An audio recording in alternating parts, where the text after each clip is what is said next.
Amiroz POV. Maaga pa lang ay nakarating na kami dito sa Bataan. Dapat kahapon pa, pero nabisi si kuya. Hindi ko nga alam kung ano ba yung pinagkakaabalahan niya, at lagi na lang siyang wala. Napatingin ako sa aking telepono, nang makita ko na ilaw ito. Nakaupo ako dito sa silid ko, at nakatanaw lamang ako sa kagandahan ng karagatan. Baby, anong oras ka darating?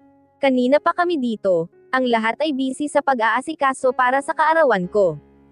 Ang mga anak naman natin, ay nasa ibaba kasama nila Krisha. Nandito din kasi si Blake. Wika ko. Narinig ko ang pagbuntong hininga ni Tyler, kaya naman nakaramdam ako ng pangamba, na baka hindi siya makakarating. Ito pa naman ang pinaka-importanteng araw sa akin, dahil bilang Rojas, ay ngayon ko pa lamang siya makakasama sa aking kaarawan. Baby, may tinatapos lang ako ha, may meeting kasi ako in an hour with board of directors. Sana maunawaan mo yun.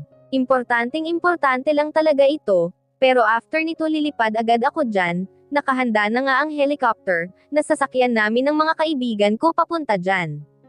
Nandyan na rin sila daddy, nauna na sila. Huwag kang malulungkot ha.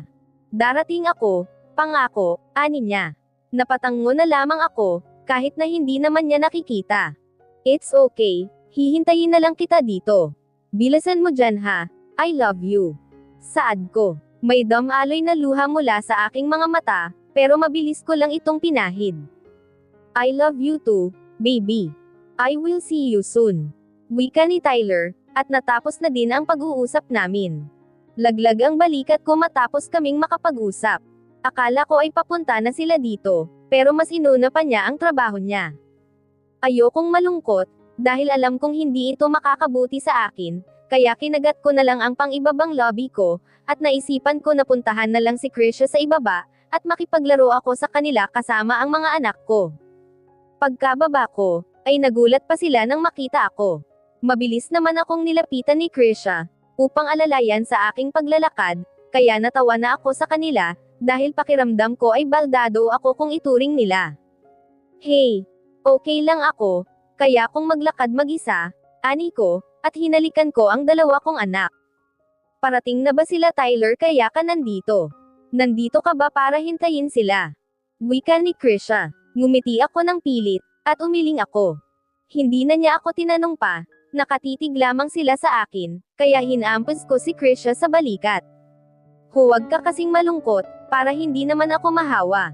Saka alam mo naman na bawal sa iyo ang malungkot, hindi ba? Ani niya kaya tumango ako, at ginawaran ko sila ng isang matamis na ngiti. Naging masaya naman ako, maya't maya ang tawag sa akin ni Tyler, madalas din siyang mag-chat sa akin, upang kumustahin ako. Katulad kanina, busy pa rin siya, at hindi pa rin sila umaalis ng Manila. Magdidilim na kung tutuusin, pero hanggang ngayon ay wala pa rin si Tyler, dahil naiipit daw siya sa mga trabaho. Sabi niya ay napaka-busy niya, pero nagagawa pa rin niyang tumawag, at mag-chat sa akin.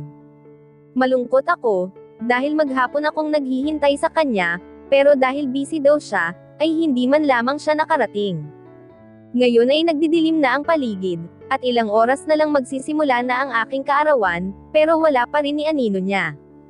Inuunawa ko naman siya, pero sana maisip man lamang niya, na kailangan ko siya dito, dahil siya ang bubuo ng gabi namin ng mga anak namin. Siya ang bubuo ng kaarawan ko. Bestie, pinapatawag ka na, aayusan ka na para makapagbihis ka na rin. Wika ni Krisha. Sabay kaming pumasok sa loob ng malaking rest house, habang si Blake naman ay kalong ang dalawa kong anak. Siguradong ikaw ang pinakamagandang babae mamaya sa party mo, bestie.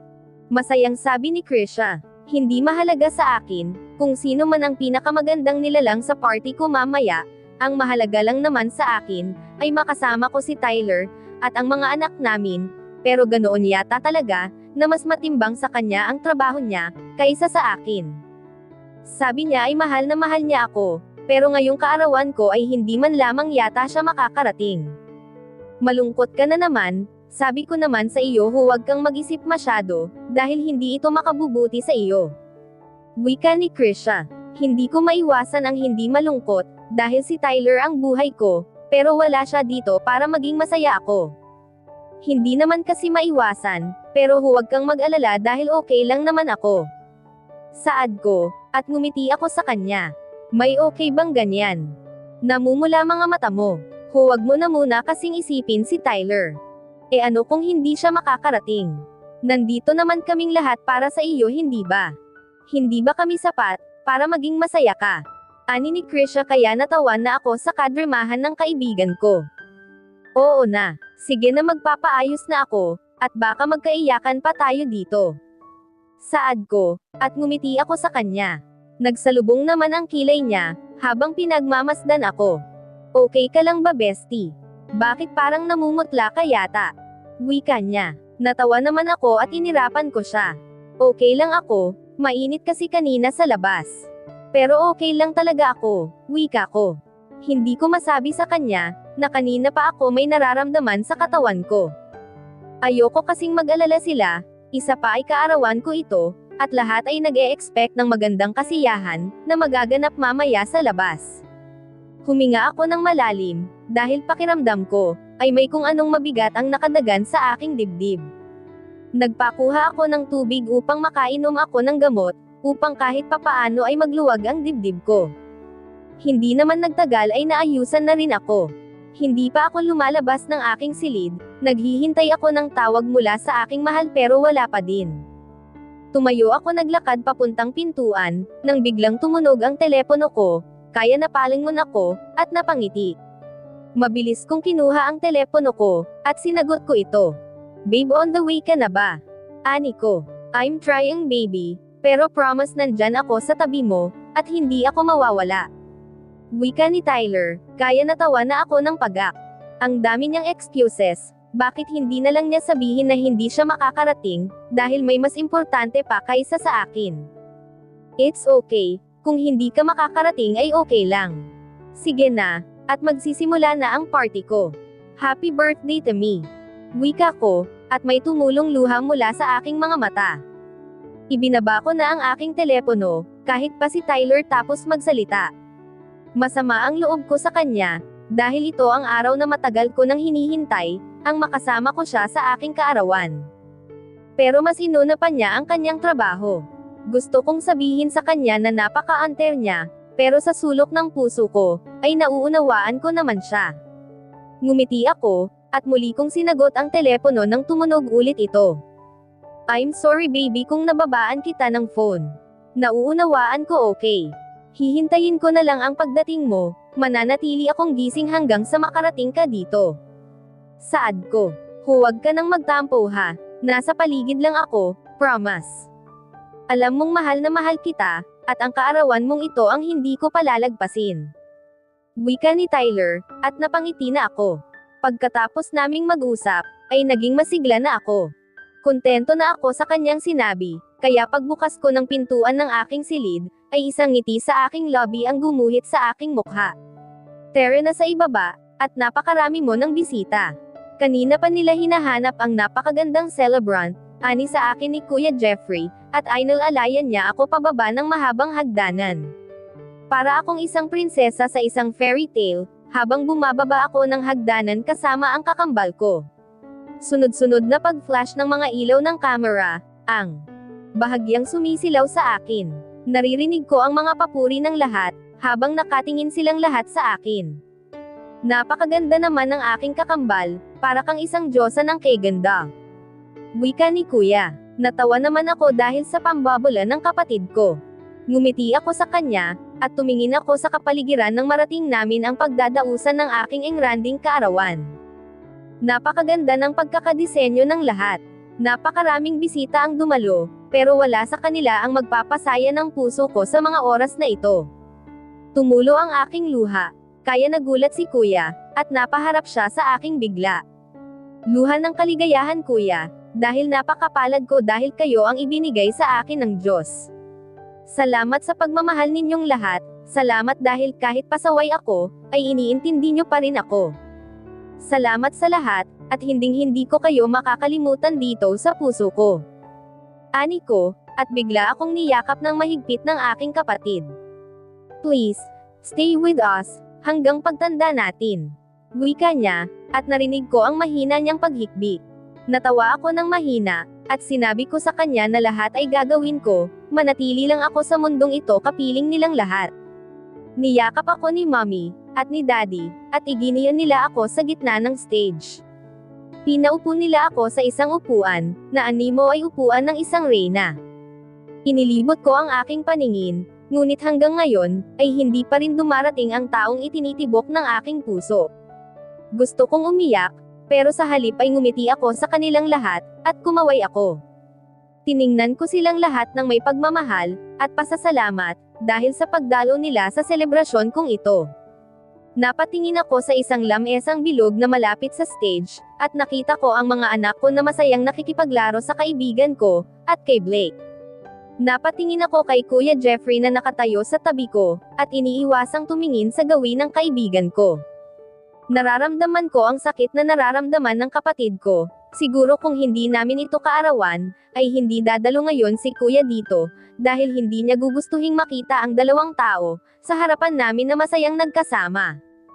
Nagsimula nang magsalita ang MC, kami naman ni Kuya ay nandito sa gitna ng stage, dahil kaarawan namin ito. Nakatayo lamang siya sa aking tabi, na animo ay isang napakakisig na prinsipe. Ipinakilala kami sa lahat ng mga bisita, at kung ano-ano pa na pagpapatawa ang ginagawa nila, upang matawa kami ni Kuya.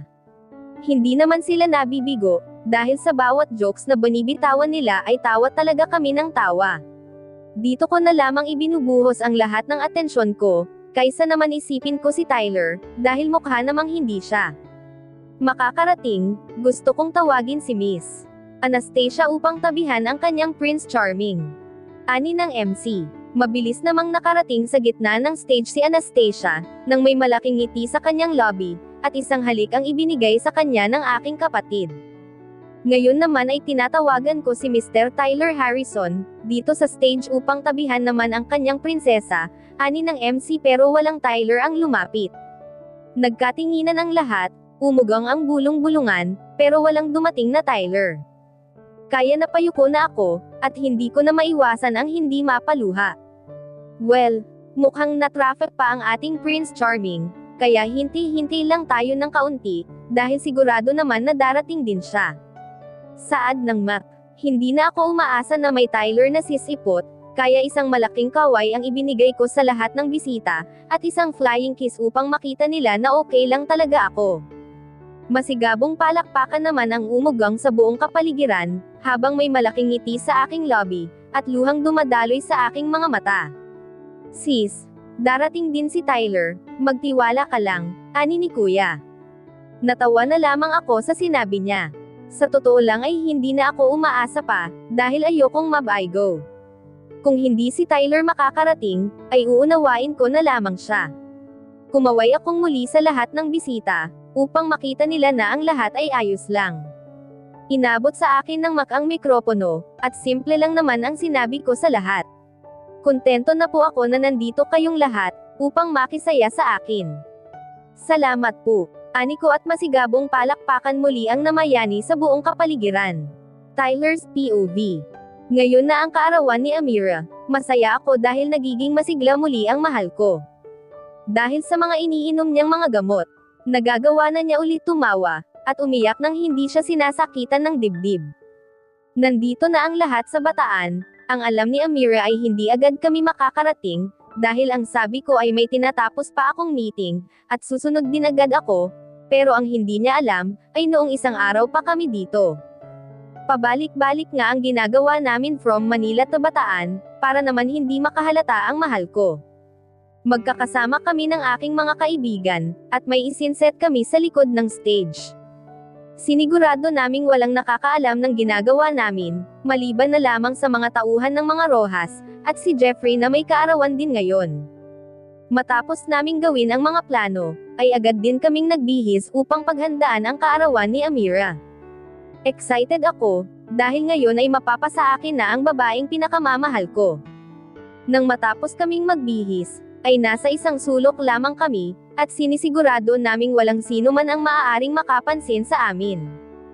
Mula dito, ay nakikita ko ang kalungkutan sa mukha ni Amira, habang ang kanyang mga mata ay tila ba may hinahanap. Alam kong ako ang kanyang hinahanap, alam kong gusto niya akong makita, sa espesyal na araw na ito ng kanyang buhay. Tinawag ng Mac ang pangalan ko, upang paakyatin ako sa stage, pero hindi ako lumapit dahil ayokong masira ang plano namin. Nakita ko ang gumuhit na sakit sa mata ng aking mahal, pero mamaya ay sigurado akong kaligayahan ang mararamdaman niya. Natapos kong gawin ang mga plano namin. Habang nagsasalita ang kanyang mga magulang, ay tila ba wala ito sa sarili, at mga luha lamang ang kanyang karamay. Gustong-gusto ko na siyang puntahan, pero ayoko namang sirain ang moment ng kanyang mga magulang, habang nagsasalita ang mga ito sa mikropono, at ipinapalam nila kung gaano nila kamahal si Amira. Nakaramdam ako ng kirot sa aking puso, na makita ko siyang lumuluha. Pero alam ko din na luha ito ng kaligayahan, dahil sa mga mensaheng sinasabi sa kanya ng kanyang mga magulang, at ng kanyang kapatid. Pagkatapos ng masigabong palakpakan, ay iniabot naman nila ang mikropono kay Amira, upang siya naman ang magbigay ng kanyang speech.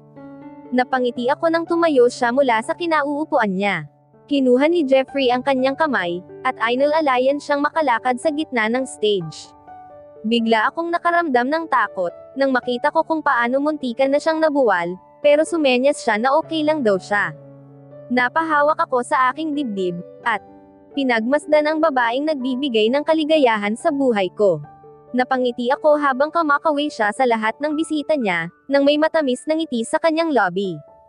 Mahal na mahal kita, Amira. Mahal na mahal, bulong ko at tumulo na ang aking mga luha. We appreciate everyone's presence and contribution to the success of this evening. I must be extremely fortunate to be surrounded by so many amazing people. My heart is throbbing loudly as I stand here, considering how to convey my gratitude. One of the most wonderful birthdays I've ever had in my entire life. For my mom and my dad, and, of course, to my kuya, thank you. Thank you with all my heart, for loving me unconditionally, and for supporting me, lalo ka na kuya. For Kuya Angelo, and Kuya Adrian, and of course kay tita, and higit sa lahat, kay nanay. Thank you for loving me, and accept me, na parang tunay niyong pamilya, noong mga panahong wala. Akong malapitan, mahal na mahal ko kayo. And of course, makakalimutan ko ba naman siya, for you, for the one and only man I love, kahit saan ka man naruroon ngayon, dahil hindi ka nakarating. I cannot express my feelings to you, through words, but without you, I am nothing. Together with you gives me a meaning to live. I love you so much, Tyler Harrison, kahit busy ka, at hindi ka nakaabot ngayon dito sa kaarawan namin ni Kuya. Thank you all, and please enjoy the night. Mahaba niyang speech, at pagkatapos ay iniabot na ang mikropono sa kanyang kapatid, at masigabong palakpakan ang yumanig sa buong hardin, at may mga taong nagsisigawan ng I Heart You, Vera Rojas. Maging ako ay pumalakpak ng napakalakas, gusto kong marinig niya ang palakpak ko, pero alam ko naman na imposible. Sobrang saya ko, dahil nakikita ko ang babaeng bumubuo ng pagkatao ko. Napatingin ako sa mga kaibigan ko, nang maramdaman ko ang mga kamay nila na tumapik sa aking balikat. Napakaganda ng iyong magiging asawa, bro, ani ni Leon at tumango naman ako. Napakapalad mo na magkaroon ng isang katulad niya sa buhay mo. Pakaingatan mo ang kayamanang yan, dahil nag-iisa lang ang Amire, Vera Rojas. Ani na ni Aaron. Hindi nila ako kailangang paalalahanan, dahil alam ko ang kahalagan ng mahal ko sa buhay ko. Kung may matatawag man akong tanging kayamanan sa mundong ito, ay walang iba kung hindi ang mag-ina ko lang. Tingnan mo ang mga asawa namin, at puro mga iyakin. Tingnan mo sila, at nakikiiyak din. Waka ni Eman, habang pinagmamasdan nila ang kanilang mga asawa, na mga nakaupo malapit sa harapan ng stage. Tama sila, dahil puro nga mga emotional ang asawa nila, dahil nakikita ko ang pagpahid nila ng kanilang mga luha. Hinanap ng paningin ko ang aming mga anak, at nakita ko naman ang mga ito sa mismong tapat ng stage, at hawak sila ng kaibigan ni Amira, at ng kasintahan nito na si Blake. Kumakaway-kaway pa ang mga ito sa aking mahal, kaya hindi tuloy mawala ang ngiti sa aking lobby. Mula sa malayo naman, ay nakikita kong nagyayakapan ang aking ina, at ang kanyang ina, na tila ba nararamdaman nila ang kirot na nararamdaman ngayon ni Amira. Nakikita ko sa aking ina, na hanggang ngayon ay nagsisisi pa rin siya, sa kanyang mga nagawa sa amin ng mahal ko. Napatawad ko na ang aking ina, nakapag-usap na rin kami ng sarilinan, tungkol sa nagawa niya. Tama naman si Aaron, na nag-iisa lang ang magulang, kaya hindi ako dapat makaramdam ng pagkamuhi sa kanya. Nang matapos ang palakpakan, ay sinenyasan ko na si Eman, at sinenyasan naman niya ang isang tao, na malapit sa stage upang simulan ang aming plano. Binigyan ako ng mikropono ni Leon. Nakatitig pa rin ako sa aking mahal, at huminga muna ako ng malalim, bago ako nagsimulang lumakad. Mula sa likuran ko naman, ay kasunod ko lamang ang mga kaibigan ko. Mga kaibigan ko na sa hirap at ginhawa, ay nagdadamayan kami. Sobrang saya ko, sobra akong nagagalak, dahil nagawa ko ang lahat ng ito sa tulong nilang lahat. Nakita ko ang pasimpleng pagsulyap ni Jeffrey sa kinaroroonan namin. Ngumiti ako, lalo na at nandito na ako ngayon sa kumpulan ng maraming tao. Lahat ay nagulat nang makita ako. Malalakas na pagsinghap ang maririnig sa paligid ko, at nagsimula pang magkislapan ang mga flash ng camera. Ngumiti ako sa kanila at sila naman ay nagsimulang mahawi sa gitna, na tila ba binibigyan ako ng daan, upang marating ko ang kinaroroonan ng mahal ko. Amira's POV. Pagkatapos kong mag-speech, ay iniabot ko ang mikropono sa aking kapatid. Walang tigil ang mga luha sa pagpatak sa aking mukha, dahil sobrang kirot ng nararamdanan ng aking puso. Kaarawan ko ngayon ngunit hindi man lamang niya ako nagawang silipin. Yakap mula sa aking kapatid, ang muling nagpahagulgol sa akin, habang ang mga bisita ay malakas na nagpapalakpakan. I heart you, Vera. Sigawan ng mga tao. Kumaway naman ako sa kanila, upang ipakita sa kanila na masaya ako, dahil hindi man nakarating si Tyler, ay nandito na silang lahat. Alam ko namang babawi sa akin si Tyler, kaya yun na lang ang hihintayin ko. Nanlambot ang aking mga tuhod, kaya humigpit ang pagkakayakap ko sa aking kakambal. Alam kong naramdaman ni Kuya ang nangyari sa akin, pero hindi ako kumikibo. Kanina pa ako nakakaramdam ng panghihina, pero binabaliwala ko lamang ito. Sis, okay ka lang ba? Halika, at dadalhin na kita sa iyong silid, upang makapagpahinga ka na. Ani niya. Tumawa ako ng mahina sa kapatid ko, at bahagya ko siyang hinampod sa kanyang dibdib. Okay lang ako, ano ka ba? Medyo napagod lang ako, pero maayos ang kalagayan ko.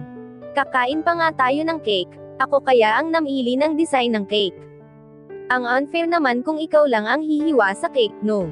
Ani ko, at kunwaring tinulisan ko pa siya ng aking nguso. Hindi ko alam kung pinapaniwalaan ba niya ako. Pero ayokong masira ang gabing ito, dahil hindi lang naman ako ang may kaarawan ngayon, kaming dalawa ni Kuya dahil kambal kami. Basta sabihin mo sa akin kung may nararamdaman kang hindi maganda para madala kita sa iyong silid. Ani niya, at tumango lang ako sa kanya. Habang niyayakap ako ng aking kapatid, at habang magkayakap naman ang aking ina, at ang ina ni Tyler, ay isang tinig ang biglang umalangaw-ngaw sa buong paligid. Biglang kumabog ng malakas ang aking dibdib, nang makilala ko ang boses ng lalaking nagsasalita sa telepono. Hinanap ko ang boses ng taong nagsasalita, nang bigla na lamang nahawi ang mga tao sa gitna, at lumitaw ang lalaking inaasam-asam kong makita. Naglalakad ito na may hawak na mikropono, habang nakatapat, at sinusundan siya ng spotlight papalapit sa kinaroroonan ko. Happy birthday, my love. You are right. Together with me, gives you meaning to live, and it also gives meaning for me to live. In you, my life becomes whole, with you, my days have become bright. In your hands, I would love to lay, and feel your warmth this night, and for the rest of my life. You deserve the world and all the good things it has to offer. I promise to give you mine, if I fail to find that world for you. I would love for you to grow old with me. Life offers many challenges, and I know I can meet them if you're willing to face them with me. Amira, you mean everything to me. My father told me I was free to marry the woman I wanted to be with. I am here in front of you, because I will choose the woman I am deeply in love with, the woman that I want to be with for the rest of my life, and the only woman who gives me the meaning of life. I would love for you to grow old with me. I love you so much. The best is yet to be, and it begins from the moment you say yes.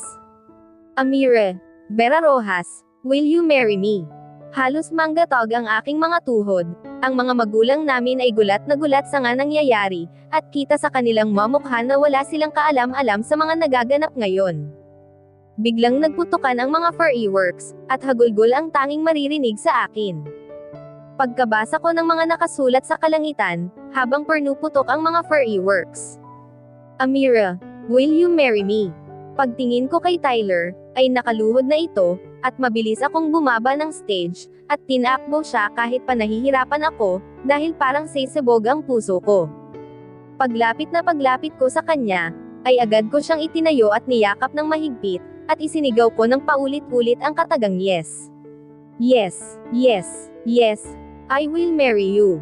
Sobrang lakas kong binibigkas ang katagang, alam kong gustong-gusto niyang marinig, at agad niya akong hinalikan ng mariin sa lobby, at agad na isinuot niya sa aking daliri ang singsing, at fit na fit talaga ito, na animo ay isinukat. Malakas na palakpakan ang pumukaw sa amin, at malalakas na bati ng mga bisita. Ang mga magulang naman namin, ay walang panat sa pag-iyak, lalong-lalo na ang aming mga ina habang kalong na nila ang kambal na anak namin ni Tyler. What a night! Congratulations to the both of you. Wika ng aking kapatid sa mikropono. Grabe ang pasabog ninyo ah. Malakas na sigaw ni Blake. Pinagplanuhan talaga naming mabuti yan, hindi pa nga kami natutulog, kaya laglag ang mga eyebags namin. Sigaw naman ni Eman, kaya nagtawanan ang mga bisita. Panay kislapan ng mga karnera, habang panay naman punas ni Tyler ng aking mga luha. Stop crying my love, hindi yan makakabuti sa iyo, wika ni Tyler, habang pinupunasan ang aking mga luha. I love you so much. Since the very first time, I love you too. Akala ko talaga hindi ka na darating, pero higit pa sa hinihiling ko sa Diyos ang ibinigay niya sa akin, wika ko naman habang walang tigil sa pagpatak ang aking mga luha. Magsisimula tayong muli, bubuo tayong muli ng bagong memories, kalimutan na natin ang mga masasakit na nangyari, the future is waiting for us, at handa akong tumanda na ikaw lamang ang nag-iisa sa aking puso, of course kasama ng ating nga anak, wika ni Tyler na may mga ngiti sa lobby. I love you, muli kong ani, habang magkayakap pa rin kami. I want this night to be memorable sweetheart, kaya nagawa ko itong ilihim. Sorry ha, dahil inisip mo na hindi ako nakarating, at mas pinili ko ang trabaho. Kailanman ay hindi kita ipagpapalit sa trabaho ko. Ikaw ang buhay ko, kaya ikaw ang mas mahalaga sa akin. Wika pang muli ni Tyler sa akin. Itinaas ko ang aking kamay, na may suot-suot ng singsing, habang si Tyler naman ay malakas na sumigaw. She said yes, sigaw ng mahal ko, at malakas na palakpakan muli ang namamayani sa buong kapaligiran. Congratulations! Sabay-sabay nilang sambit sa amin. Cheers! Lahat ay nagtaas ng kanilang mga kapata, maliban lamang sa amin ni Tyler. Hindi pa tayo tapos, hindi na kasi ako makakapayag, na hintayin pa natin ang darating na taon, para may kasal lang tayo. Bawat segundo ay napakahalaga ngayon. Wala na akong sasayangin na kahit na isang segundo ng buhay ko, kaya sa ayaw at sa gusto ng mga magulang mo, ay ikakasal tayo ngayon, sa harapan nilang lahat. Wika ni Tyler, na ikinagulat ko. Lumapit naman sa amin si Kuya, na may kasamang isang pari na ikinagulat ko. Surprise! Masiglang bulong ni Kuya sa akin, kaya napatingin ako sa kanya. Alam niya ang lahat ng nangyayari ngayon. Magkakasabwat sila nila Tyler, sa sorpresang ito para sa akin. Parang sisabog ang puso ko, sa sobrang kaligayahang nararamdaman ko. Sobrang saya ko, kaligayahang ngayon ko lang din nararanasan sa buong buhay ko.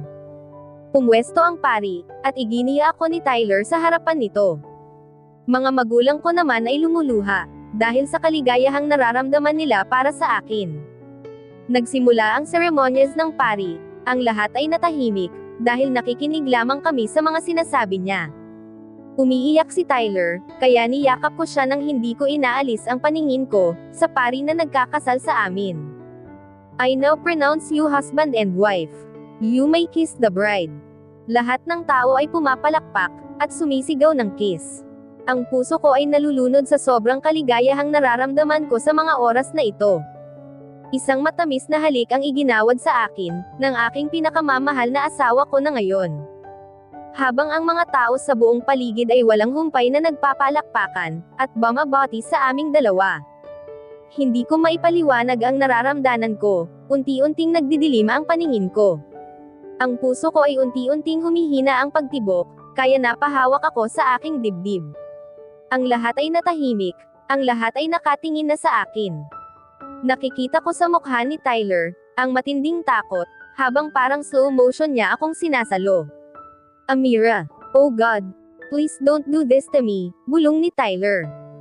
Kahit nanghihina na ako, kahit nagdidilim ang aking paningin, ay nagawa ko pa ring bigkasan ang katagang, mahal na mahal ko sila ng mga anak ko, na sila ang buhay ko.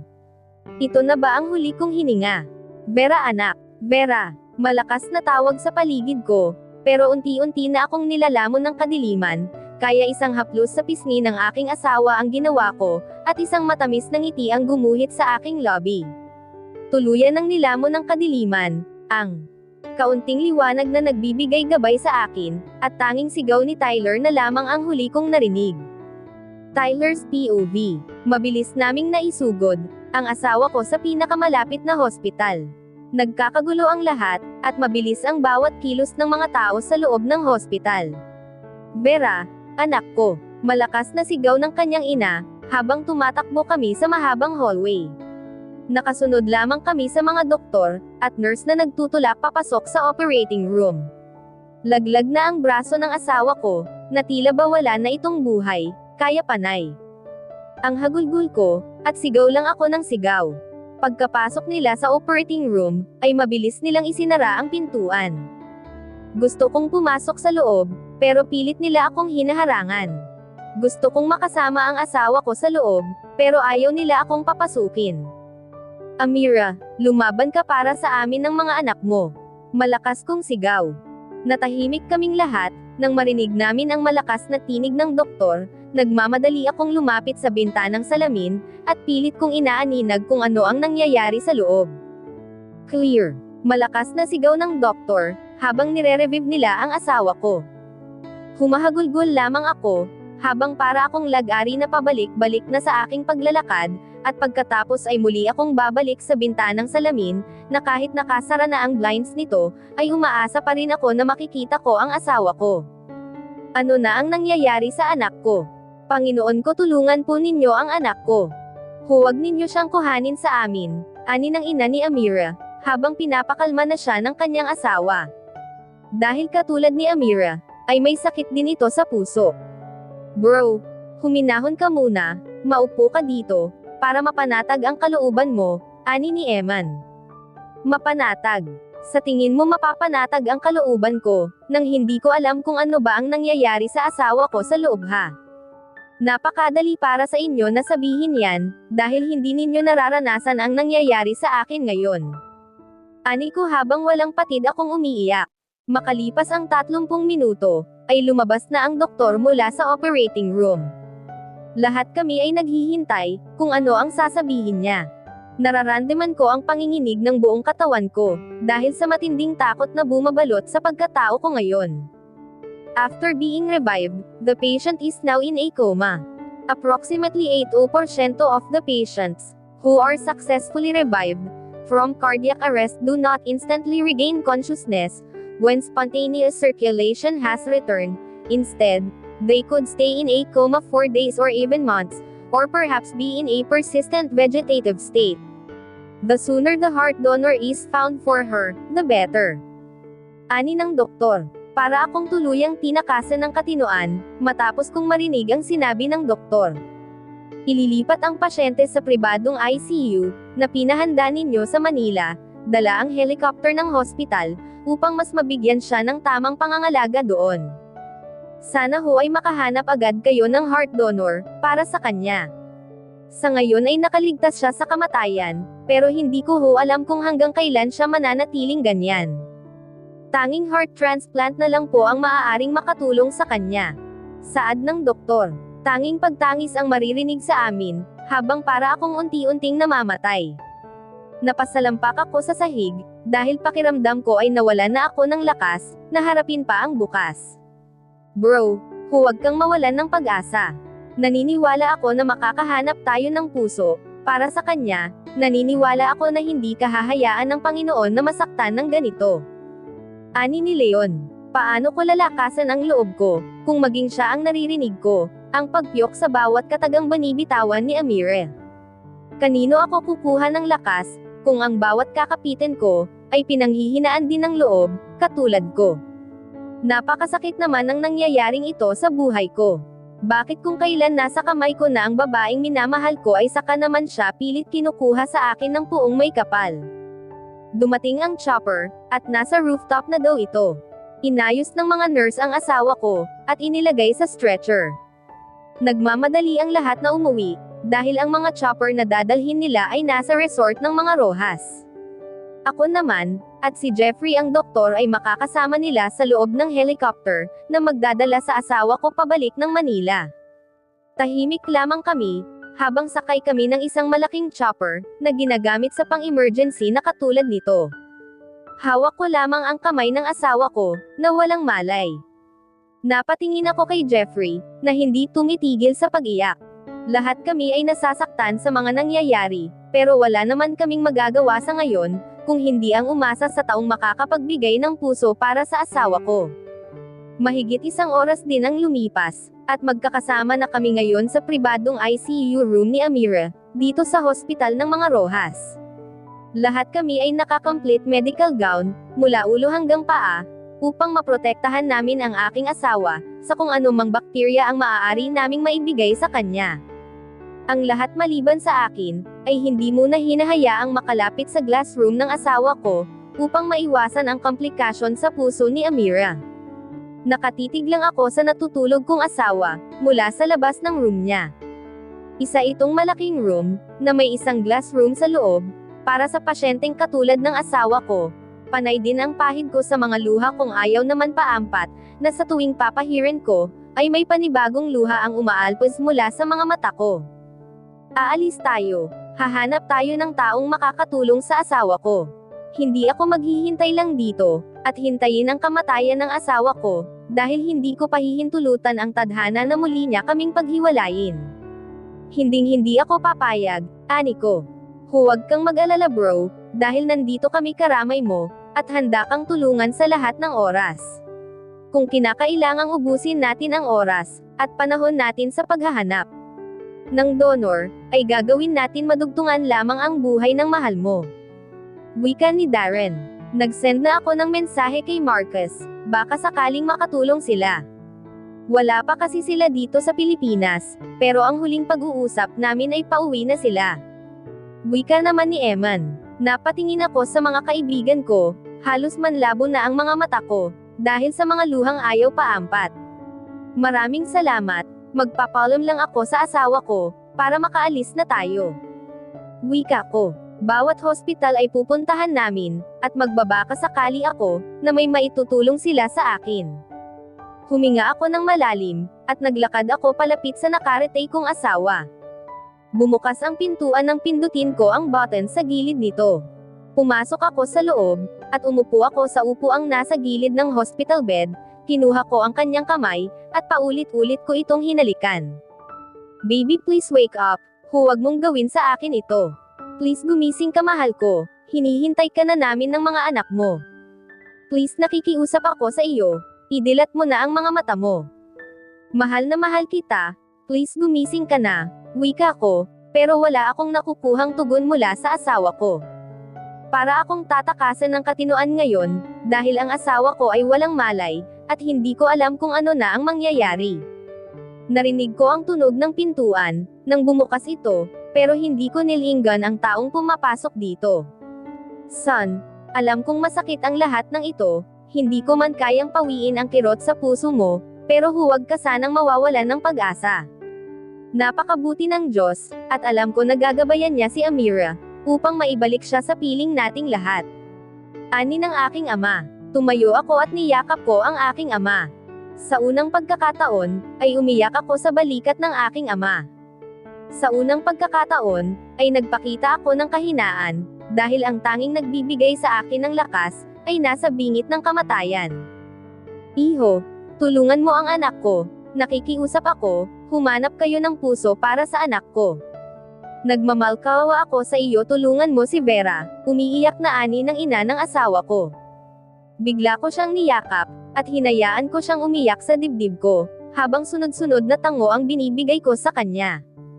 Hindi niyo po kailangang magmakaawa sa akin, dahil lahat ay gagawin ko, madugtungan lang ang buhay ng mahal ko.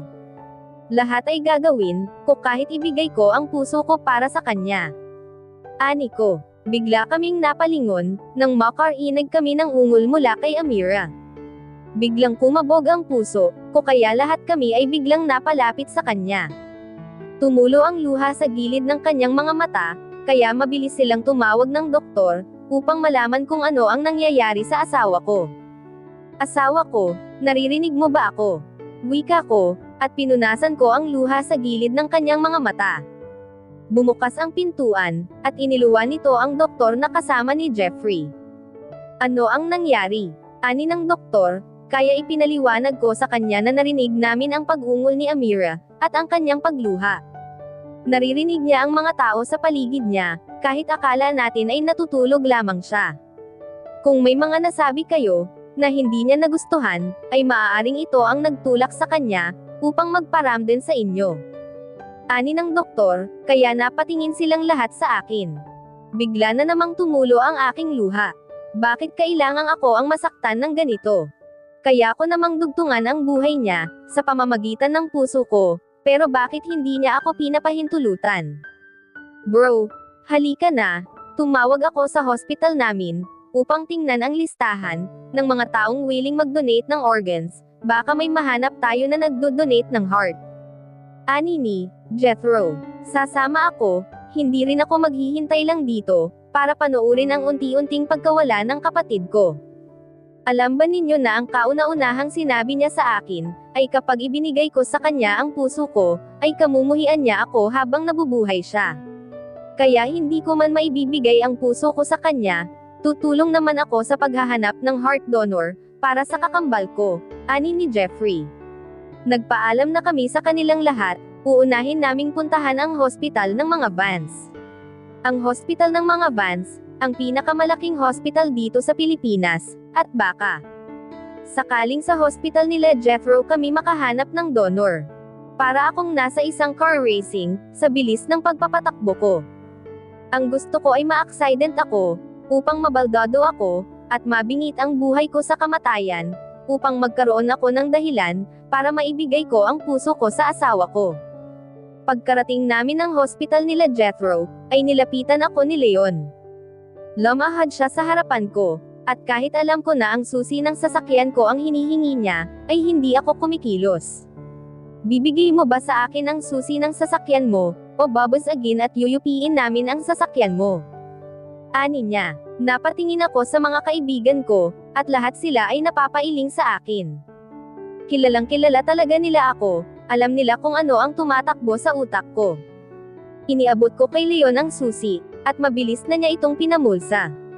Sasabay ka sa akin mamaya, iwanan natin ang sasakyan mo dito. Huwag mong gawin yan sa asawa mo, maibigay mo man ang puso mo sa kanya, hindi naman siya magiging masaya. Ani ni Leon. Hindi ako kumibo, at muli lang nagtuluan ang aking luha. Pumasok kami sa opisina ng ama ni Jethro. Inilatag ni Tito ang lahat ng organ donor list, upang tingnan namin kung sino-sino ang mga heart donor, na nakalista at kung ano ang blood type nila. Maraming nagpunta rito, matapos may lathala ang tungkol sa heart donor, na makakatanggap ng 100 million pesos, pero wala pa kaming nakikitang kamatch ng dugo ni Amira. Ang mga yan ay natawagan na rin namin, upang ulitin ang ginawang blood test sa kanila, pero katulad lang din ng una, ay kung ano ang nakasulat dyan, ay yun talaga ang blood type nila. Nandito kayo ngayon, dahil may paparating na 3, pero base sa sinabi nilang blood type nila, ay hindi sila match sa asawa mo Tyler. Pero kami mismo ang titingin, kung ano talaga ang dugo nila, may pagkakataon kasi na nagkakapalit-palit ang blood type ng ibang pasyente. Pero huwag muna kayong umasa, mahabang paliwanag sa amin. Kailangan ni Amira ng donor sa lalong madaling panahon. Kahit ibigay ko na ang lahat ng yaman ko, madugtungan lang ang buhay ng asawa ko. Wika ko. Wala akong pakialam, kahit maghirap ako, basta ang mahalaga sa akin ay ang buhay ng asawa ko. Dumating ang mga hinihintay namin, ilang test ang ginawa nila, pero katulad ng mga nauna ay hindi sila nagmatch sa asawa ko. Pinanghihinaan na ako ng loob. Hindi ko na alam ang gagawin ko. Para akong nauupos na kandila na unti-unting nawawalan ng liwanag.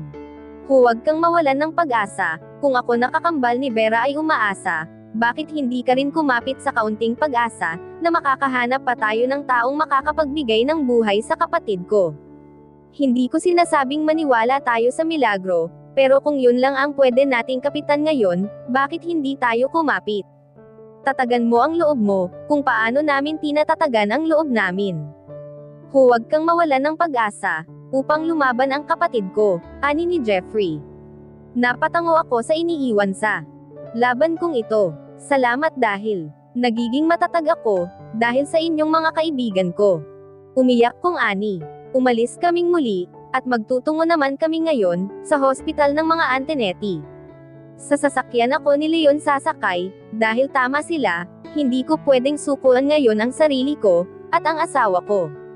Kailangan kong lumaban para sa mahal ko. Habang binabaybay namin ang daang patungo sa hospital, ay hindi mawala sa aking isipan, kung paano hinaplos ng mahal ko ang aking mukha, bago siya mawala ng malay. Napahawak ako sa aking pisngi, at ipinikit ko ang aking mga mata. Amira, please gumising ka na, bulong ko. Alam kong narinig ako ni Leon, alam ko na katulad ko, ay hinihiling niya rin sa Panginoon, na sana ay gumising na ang asawa ko. Idinilat ko ang aking mga mata, tumingin ako sa aking orasang pambisig, at alas 5 na ng umaga. Wala pa akong tulog, ilang araw na akong walang tulog, dahil mula nang malaman ko ang kalagayan ni Amira, ay hindi na ako makatulog ng maayos. Malapit na tayo. Sana, may makuha tayong magandang balita sa hospital ng Antonetti. Ani niya. Sana nga ay ganoon, sana nga ay isang magandang balita, ang sasalubong sa amin sa hospital ng kaibigan namin. Habang naglalakad kami sa hallway ng hospital, ay panay pa rin ang panalangin ko. Nawa ay may tao na mabuting puso, at kalooban ang magbibigay sa amin ng pag-asa para sa asawa ko. Pagpasok namin sa opisina, ay mga doktor naman ang sumalubong sa amin. Ngunit katulad lang din noong nakaraang araw namin dito, wala pang nag-inquire na magdo-donate ng puso, para sa asawa ko. Gusto kong makita nila na matatag ako, pero paano ko ba talaga gagawin ang maging isang matatag? Bro, magpahinga ka muna. Kahit 2 oras na tulog lang, kailangan mong magpahinga, dahil baka ikaw naman ang magkasakit. Tandaan mo na may kambal ka pang anak na umaasa sa iyo. Ani ni Aaron. Tuluyan nang nalaglag ang mga luha ko, dahil pakiramdam ko ay wala akong magawa para sa asawa ko. Kailangan ko ng lakas, kaya sa mga anak ko muna ako pupunta. Dalhin muna ninyo ako sa mga anak ko, kailangan ko sila ngayon, upang sa kanila ako huhugot ng lakas, ani ko. Mabilis naman silang sumunod, kaya pagsakay namin ng sasakyan ay dumiretso na kami sa mansyon ng mga Rojas. Mga anak ko muna ang kakapitin ko ngayon, alam ko din na kailangan ako ngayon, ng kambal namin, kaya sa piling nila. Papapayapain ko muna, ang aking pusong nagdurugo. Hindi nagtagal ay narating namin ang mansyon ni Jeffrey. Dumiretso na ako sa silid ng asawa ko, dahil nanduroon daw si Krisha, kasama ang 2 kong anak. Buti dumating na kayo, kanina pa sila umiiyak, pakiramdam ko alam nila ang nangyayari sa kanilang ina. Umiiyak na ani ni Krisha. Gusto kong makita si Amira, nakikiusap ako sa inyo dalhin ninyo ako sa kaibigan ko. Ayokong umupo lang dito, at hintayin ang pinakamasakit na balita na maaari ninyong ibigay sa akin. Please lang, kahit sandali lang, ay masabi ko sa kaibigan ko kung gaano ko siya kamahal.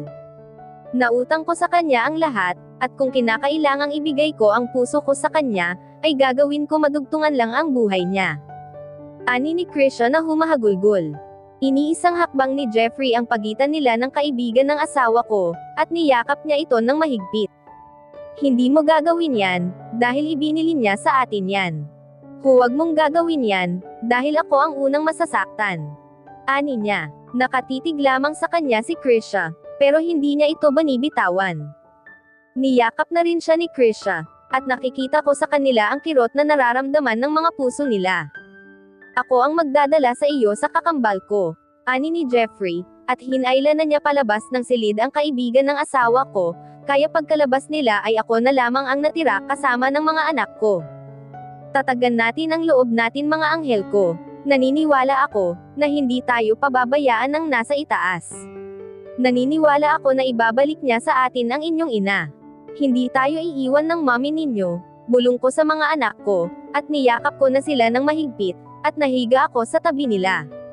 Tama nga sila, sa piling ng mga anak ko, ay makakaramdam ako ng pag-asa, napawi din nila ang takot sa puso ko, at napalitan ito ng pag-asa.